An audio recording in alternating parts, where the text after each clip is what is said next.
টাকা সম্পদ, পুরো খাজানা ভরপুর।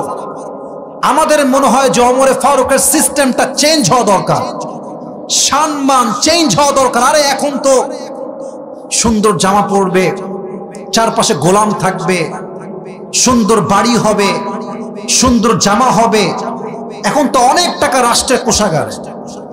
কিন্তু কে বলবে? ভয়ে কেউ বলে না। কারণ সাহাবীদের মাঝে সবচাইতে বেশি রাগী সাহাবীর নাম হচ্ছে ওমরে ফারুক। পড়েন সবাই আল্লাহু আকবার।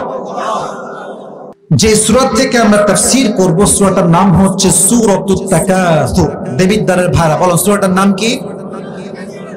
এই সূরাটা কুরআনুল কারীমের 102 নাম্বার সূরা। বলেন সবাই কয় নাম্বার সূরা? এত আস্তে কেন? বলেন সবাই 100। এই সূরার আয়াত সংখ্যা হচ্ছে মোট 8টা। বলেন সবাই কয়টা? 8টা। প্রত্যেক সূরার 2টা চ্যাপ্টার। এভরি সূরা হ্যাজ 2 চ্যাপ্টার। নাম্বার 1 ইজ মাদানী, নাম্বার 2 ইজ মাক্কি। এই সূরাটা হচ্ছে মাক্কি পর্বে নাজিল হয়েছে। সুবহানাল্লাহ পড়বেন না সবাই? তাহলে আবার রিপিট করছি, রিপিট अगेन। সূরাটা কত নাম্বার সূরা? আরে টুপি পাওয়ার জন্য লাগবে তো মুখস্থ ভাই। বলেন সবাই কত নাম্বার? 2। এই সূরার আয়াত সংখ্যা মোট কয়টা? হ্যাঁ মাশাআল্লাহ। সূরাটা কি মাদানী না মাক্কি? মাশাআল্লাহ, সুন্দর। কথা কি বোঝা যায় যুবক ভাইরা? আসুন আমরা শুরু করছি। আল্লাহ তাআলা বলছেন, আলহাকুমুত তাকাসুর। আমি প্রত্যেকটা ওয়ার্ডলি আপনাকে ট্রান্সলেশন করব, ব্যাখ্যা করব শব্দগত, যতটুকু আমার সাধ্যে কোলায়।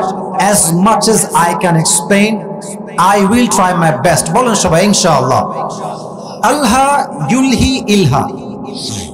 Alha in Arabic word, it is past tense verb. এটা হচ্ছে অতীত ক্রিয়া বোঝায়।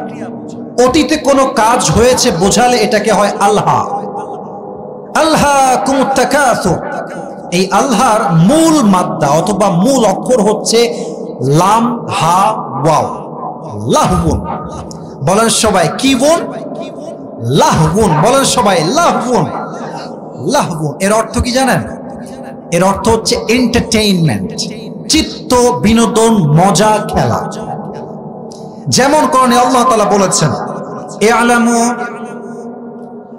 আন্নামাল হায়াতুদ দুনিয়া লাইবু ওয়া লাহব।